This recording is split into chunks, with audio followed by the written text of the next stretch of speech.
All right, so welcome everyone. I'm hoping that you can see my screen shared there with embracing hybrid work. Can I get a thumbs up, Alistair? You can see the slide okay? Great, thank you. I can see you.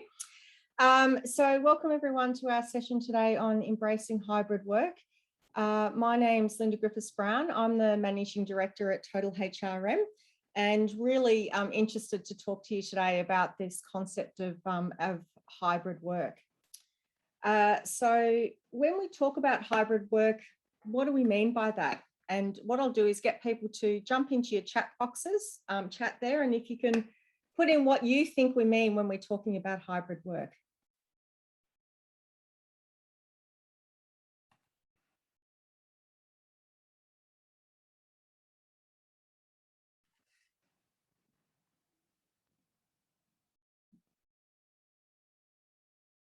Yeah, some people put in some different things. So working in different locations, and absolutely, it could be whether you're working at the office, it could be different offices. It could be that you're doing some work from home. So it could also, yeah, working from home and from work, remote working, mixture, different hours, flexibility. Yeah, interesting. So so one of the things with the discussion I'm going to have today, when I'm talking about hybrid work here, I'm really talking about that combination of the location in which you work. So absolutely flexibility can be one of the things that we talk about in terms of workplace, and flexibility could include hybrid work, working from home, working remotely could be one of the flexibility options being offered by an employer or you as the employer. But in the specifics of what I'm going to talk through today, when I'm talking about hybrid work, what we're talking about there is really that combination of both remote and office-based work. So that's, I guess that's the definition we're working with today. I'm just going to leave that.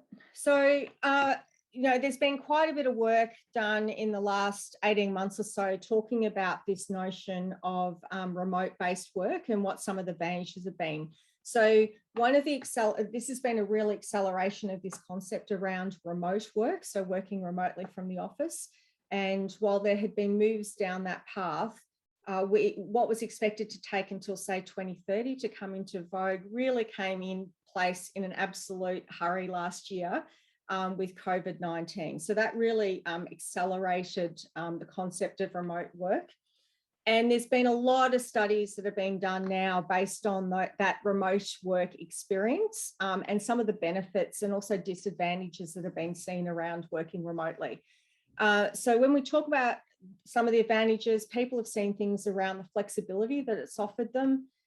It's been, you know, meant that there's been less commuting time, you know, that travel time to and from work. I'm someone where it takes over an hour to go from home into the workplace. I must say, when I don't have that option, my podcast listening decreases dramatically because I don't have that travel time in the car. You have the opportunity potentially of improved focus because you might have like a space where you can actually focus when you're working at home, as opposed to, say, if you're in an open plan office.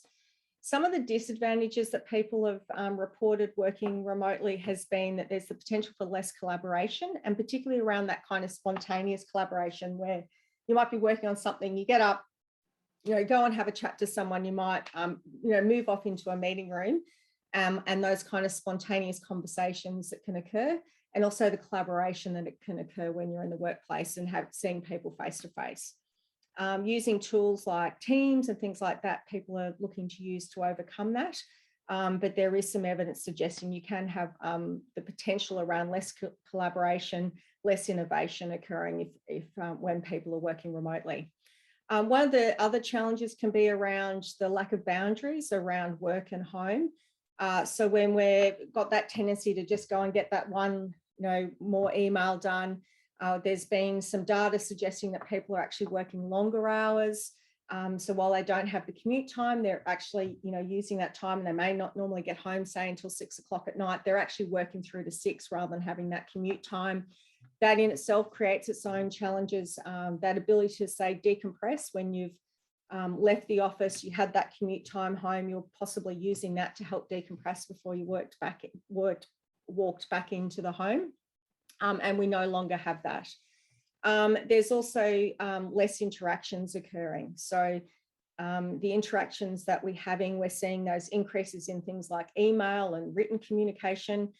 So it's tends to be a written interaction. What we're not seeing is we're seeing a drop in the amount of interactions people are having, with one another outside of the written form.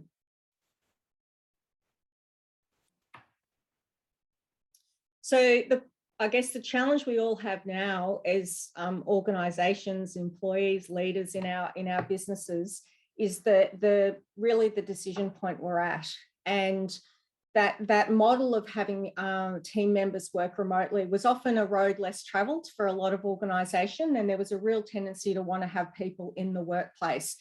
I know I've got one client who everyone had to be working in the workplace.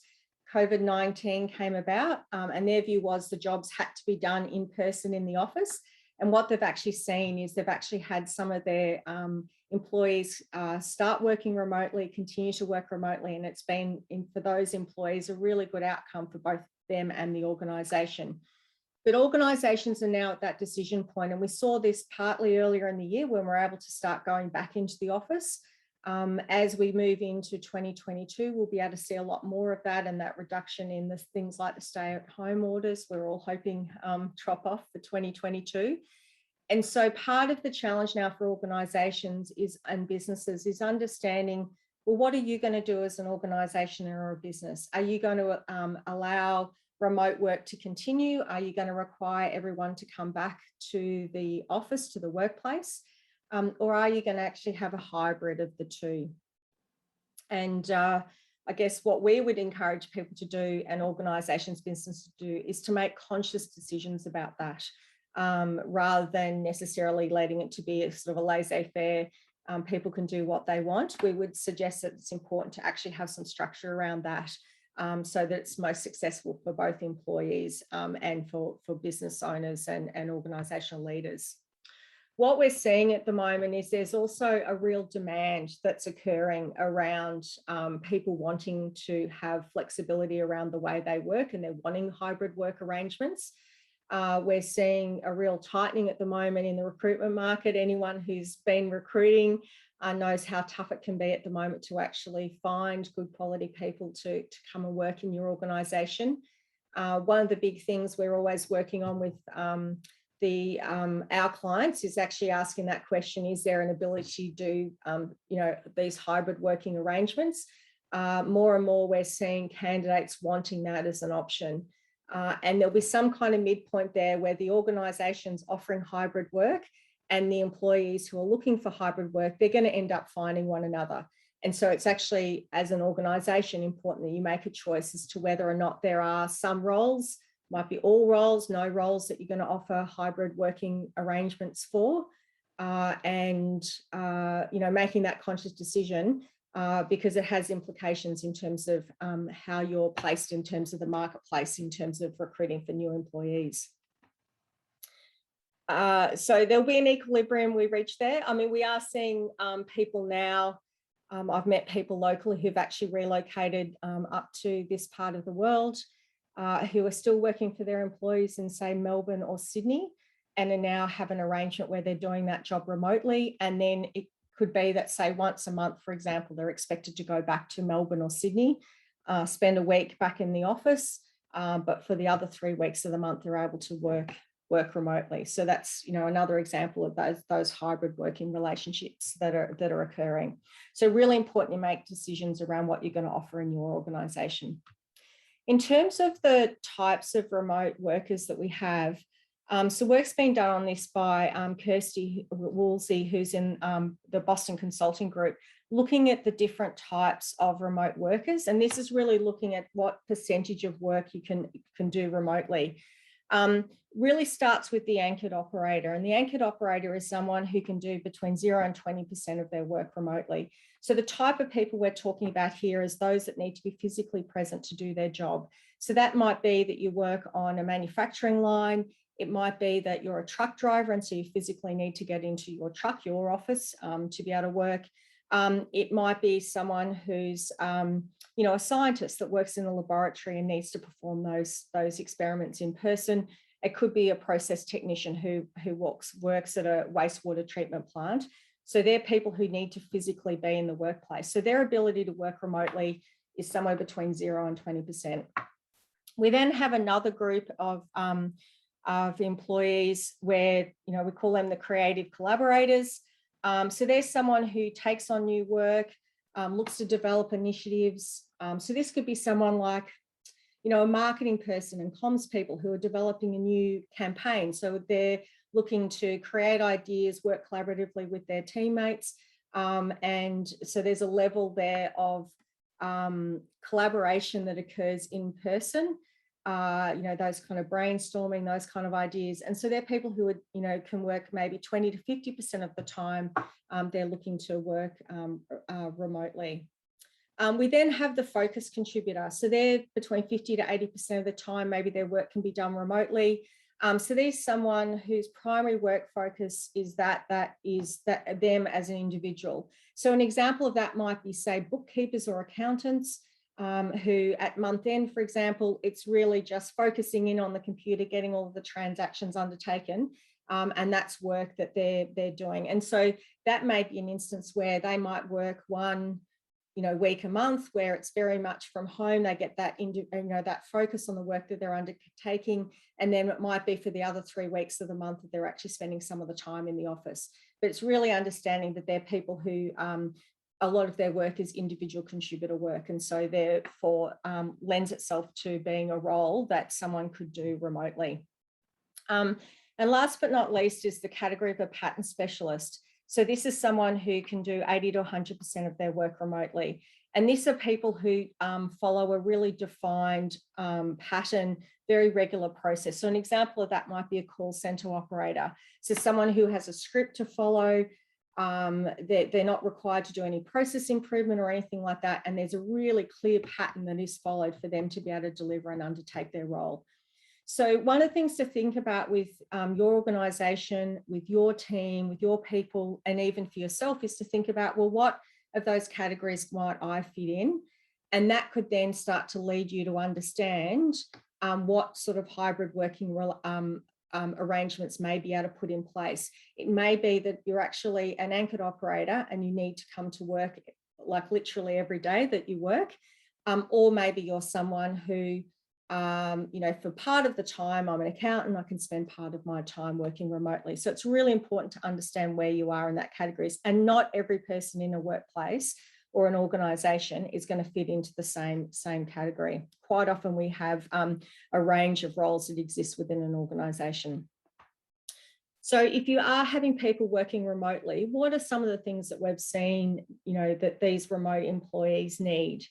And if you're looking to make our remote operators and a hybrid model work, I think that, we had a lot of almost Band-Aid sticky tape kind of options with getting people to work remotely from home. If this is going to be an ongoing arrangement, it's really important that we think about how this is going to work on an ongoing basis. So that's thinking about, it is about the type of equipment that we're providing. It's around internet access.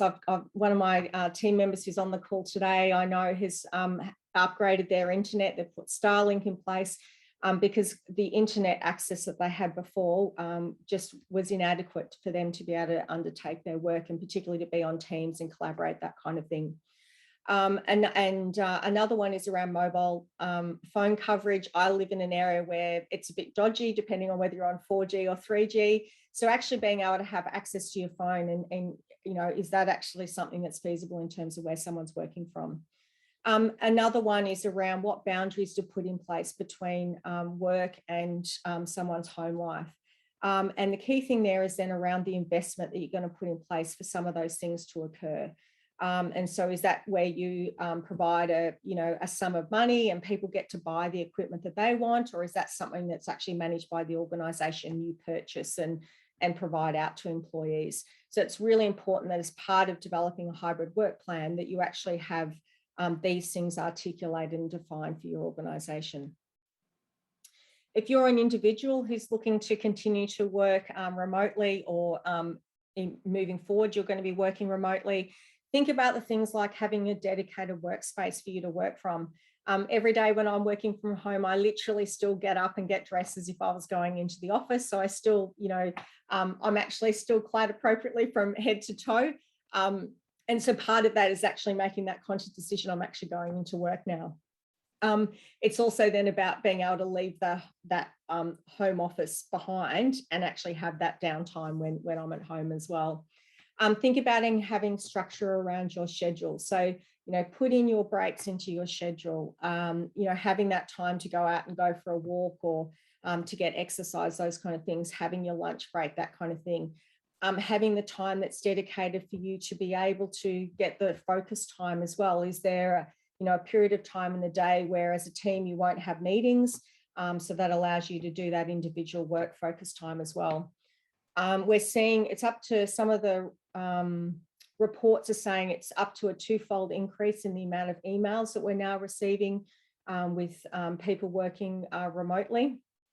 So it's really important you have good systems in place to manage email. Another interesting side effect is also shrinking networks. So we're actually seeing that people aren't networking as much and struggling to make those connections because they're not seeing people in the workplace.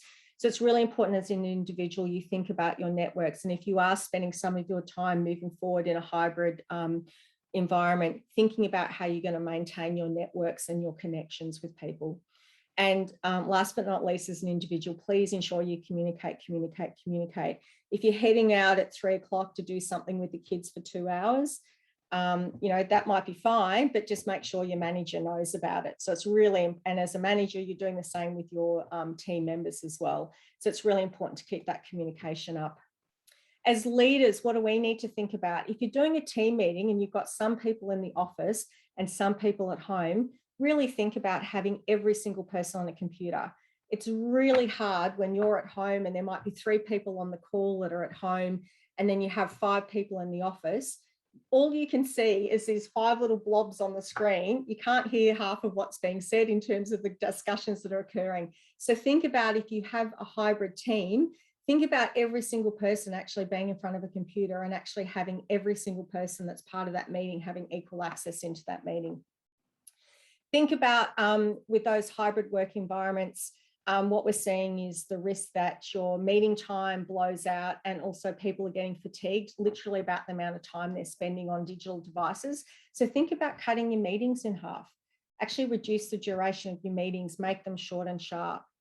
One of the challenges for us as leaders is actually managing on outcomes and not inputs. Traditionally, we've had a real focus of thinking it's about how many hours someone's works, not necessarily what they deliver in terms of time.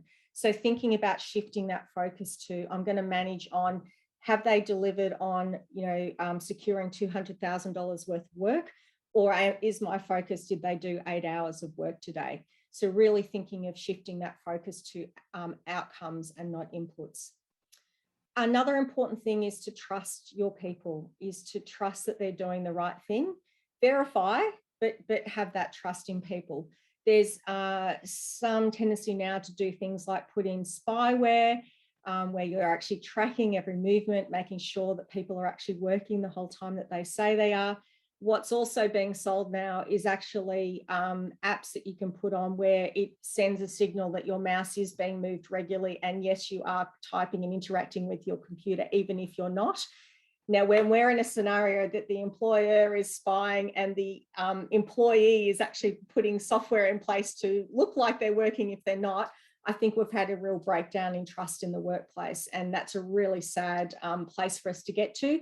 So from a cultural standpoint, I'd really encourage you to think about trust, verify, but actually trust your employees, and that trust going both ways. Think about when you as a leader do work remotely. If you've got a team who predominantly needs to be on site, so they might be someone, it might be process operators, for example, process technicians. I used to be a production manager. It would have been really easy for me to do some of my work remotely.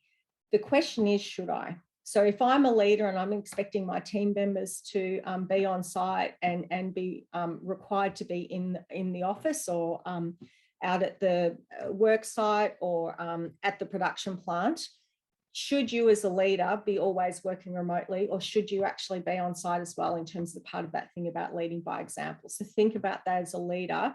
When do you actually work remotely? When is it appropriate for you to do that? And last but not least is around culture.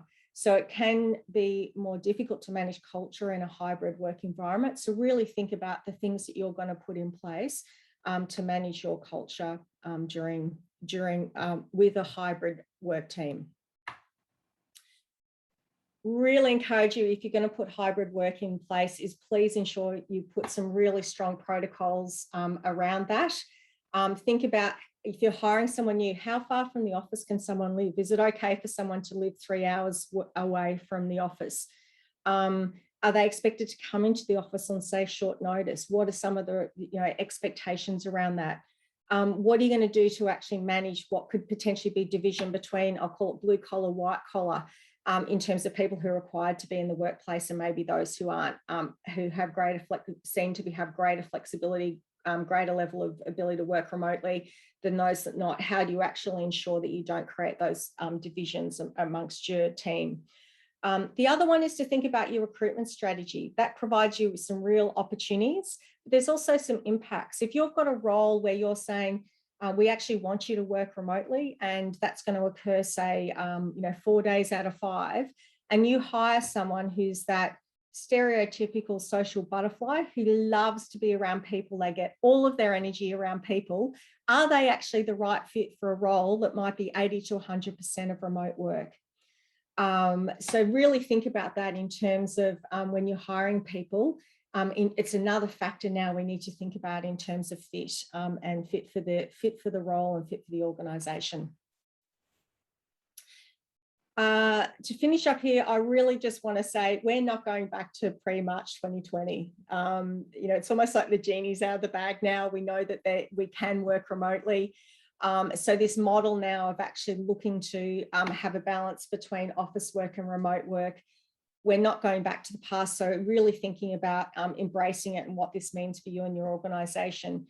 It's really important to think about deciding what is the right strategy for your business and what are you looking to do going forward.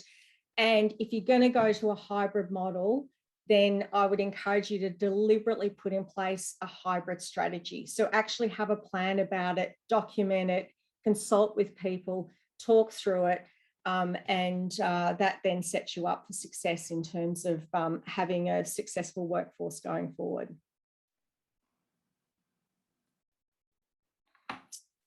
All right, so that's me covering off, and I'm a minute over time in terms of hybrid work. So I'll be an opportunity to ask questions in a moment. I just wanted to highlight, we're going to do a webinar next Wednesday on the very topical discussion around vaccinations. So what does it actually mean in terms of vaccinations with the workplace? So what are your rights going to be and obligations as an employer? So we're going to have Andrew Bland's the lawyer we've worked with out of Sydney with his team. So he'll be doing a Q&A for us next Wednesday, and talking today about some of the challenges about remote work and hybrid work arrangements. Is we're going to be running a webinar. We've got there, it's the 29th of September. It's not, I believe it's the 11th of October, but if you check that out on our website, we're going to do a webinar on wellbeing and resilience. So that's our next webinar coming up.